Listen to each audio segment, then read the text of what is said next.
চ্যালেঞ্জের মুখে আমাদের আর টিকে থাকার কোনো উপায় নাই। তাই কর্তৃপক্ষের কাছে আকুল আবেদন যে আমাদের টেকনিক্যাল ভাইদের সহ আমাদের পিসের যারা আছেন মিল বিতরণকারী প্লাস রিটার্নিং গ্রহণকারী তাদের সকলের স্বল্প বেতন কাঠামোতে কোম্পানির ঊর্ধ্বতন কর্তৃপক্ষের কাছে আমাদের আকুল আবেদন, তারা তাদের চাকরিতে বহাল করে এই আশাবাদ ব্যক্ত করে আমি আমার বক্তব্য শেষ করছি।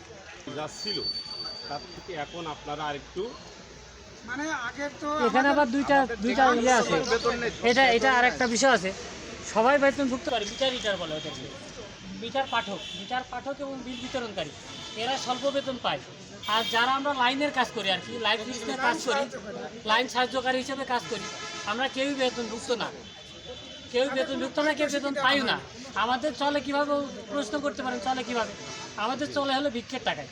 ভিক্ষে বলতে আমরা অনেক সময় রিক্সা নিয়ে যাই, আমরা 8 ঘন্টা এখানে অফিসে ডিউটি করি, যে বিনা পারিশ্রমিকে এই 8 ঘন্টা ডিউটির পরে যে সময়টুকু আমরা পাই, ওই সময়টুকু আমরা বিভিন্ন গ্রাহক, আমাদের এখানে ঝিনাইদহে কত গ্রাহক যেন 90,000 গ্রাহক, 90,000 গ্রাহকের এগেনস্টে লাইনম্যান দেওয়া আছে 12 থেকে 15 জন, 90,000 গ্রাহকের জন্য লাইনম্যান যারা লাইনে কাজ করে।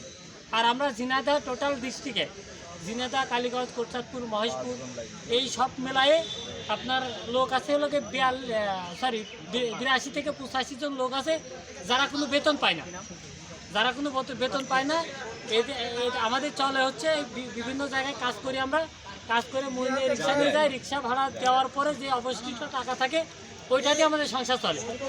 এখন এখানে আমাদের দাবি হচ্ছে একটাই, যারা খুব স্বল্প কাজ করি পারিশ্রমিক পায় না তাদেরকে বেতনের আওতায় নিই। এবং এর ভিতরে আমাদের কাজ করতে আমরা অনেক ভাইদেরকে হারিয়েছি, যেহেতু আমরা লাইফ রিক্সে কাজ করি। এই যে এত বড় একটা ঝড় গেল, লাইনম্যানরা তো আর পোলে উঠতে পারে না। আপনি আমাদের এখানে যতগুলো লাইনম্যান আছে দেখেন তো, একজন লাইনম্যান পোলে উঠতে পারে কিনা? কোনো লাইনম্যান পারে না। আমরা উঠি, লাইন ওরা বন্ধ করে আমরা উঠি। অনেক সময় দেখা যায় সচল লাইনে উঠে, আমরা ম্যাক্সিমাম সচল লাইনে কাজ করি। এই সচল লাইনে কাজ করতে গিয়ে আমাদের 2টা ভাই হাত হারিয়েছে। এক ভাইয়ের হাত একেবারে নাই, চঞ্চল নামে। যারা মৃত্যুবরণ করে তারা কি কোনো ঝুঁকি ভাতা পায় কিনা? না, ঝুঁকি আমাদের তো কোনো এন্ট্রি নাই, তো ঝুঁকি ভাতা দেবে করতে। বিষয়খালী হালিম নামে একটা ছেলে মারা গেছে, বিল্লাল নামে একটা ছেলে মারা গেছে আপনার ইয়েতে নাকুল কাজ করতে গিয়ে, তার জীবন শেষ, সে মারা গেছে কাজ করতে গিয়ে। এরকম অসংখ্য লোক মারা গেছে। এবং হাত হারিয়েছে চঞ্চল নামে আমাদের ইয়েতে বাড়ি, পাগলাখানায় বাড়ি। মিজা নামে একজন আছে আমাদের এই যে খাজুরাতে বাড়ি, ও হাত হারিয়েছে, মানে জোড়াতালিতে করা। সার্কেলের এসি ম্যাডাম আসছিল আর কি, এই কুষ্টিয়া সার্কেলের যে প্রধান উনি আসছিল, ওনারা আমাদেরকে ডাকছিল, আমাদেরকে ধন্যবাদ জানালো। এবং আমরা এই দাবি ওনার কাছে বলার পরে একটা পর্যায়ে উনি বললো যে যেভাবে চলছে এভাবে চলতে থাক।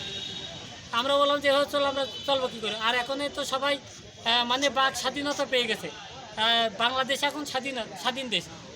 আপনি কেন চাবো যে সরকারি ডিপার্টমেন্টের একটা লোক এসে কাজ করে 200-100 টাকা নিয়ে যাক? এখন আমাদের স্যারদের দাবি যে তোমরা টাকা নিবা না। আমরা তো এতদিন ভিক্ষা করে চলছি, এখন যদি সেই ভিক্ষার টাকাও না পাই তাহলে সেই দেয়ালের পিঠ থেকে গেছে, যার ফলে আমরা এখন বাধ্য হয়ে আজকে রাস্তায় দাঁড়িয়েছি, আমরা বন্ধ করেছি। এই যে আমার ভাই দেখেন এই হাতটা হারিয়েছে, তার পিছনে বহুত টাকা খরচ করে। দেশবাসী আপনারা দেখতে পাচ্ছেন অত্যন্ত দুঃখজনক ঘটনা। আসলে এই ধরনের ঘটনার সাথে তারা এই কাজের সাথে যারা জড়িত ছিল, আসলে তার যে এই অবস্থা, আসলে কি বলবো, আপনার যে হাতটা নষ্ট হয়েছে এই ব্যাপারে আপনি কোনো সাহায্য সহযোগিতা পেয়েছেন কিনা? এখানে এক ভাই আছে, ভাই এদিকে আসেন, এদিকে আসেন ভাই। এই ভাইটা সময় ব্যয় করার পরে যদি অক্ষম অবস্থায় তার একটা ব্যবস্থা না হয়, আমাদের যদি ব্যবস্থা না হয়, আমাদের এক মুরব্বী আছে 45 বছর ধরে কাজ করছে খোরশেদ নাম করে, আপনারা সবাই চেনেন, আমাদের ঝিনাইদহে গেছে, সে আজকে কোনো ব্যবস্থা নাই। আমি কাজ করতেছি 14 বছর, এরকম একাধিক ভাই আছে। এই যে আইনতি মামা, এই যে ভাই 39 বছর কাজ করতেছে, 29 বছর 1995 সালে থেকে। এই যে আমাদের আমরা কোনো বেতন করি পাই না, আমরা কোনো বেতন করবো না, শ্রম দিই। আমরা দীর্ঘদিন ধরে এই ডিপার্টমেন্টে কাজ করতেছি, কিন্তু আমাদের বেতন করি বা আশ্বস্ত দিয়ে সহযোগিতা। কত বছর ধরে আছেন আপনি? আমি এখানে ধরেন 35 বছর ধরে কাজ করছি ডিপার্টমেন্টে, কিন্তু আমাদের কোনো সহযোগিতা বা কোনো বেতন বা কোনো কিছুই আমরা পাই না। এর আগে আপনারা আবেদন জানিয়েছেন? এর আগে যথেষ্টবার আমরা বলেছি, কিন্তু আমাদের কথাটায় কোনো গুরুত্ব হয় না। আমাদের কথায় কোনো গুরুত্ব করে না বা কোনো অফিসাররাও বলে না কিংবা কর্মকর্তা যদি হয়তো ভবিষ্যতে কোনো একটা ভালো ব্যবস্থা হতে পারে। এখন যে পরিবেশ পরিস্থিতিটা আপনারা আলহামদুলিল্লাহ তৈরি করছেন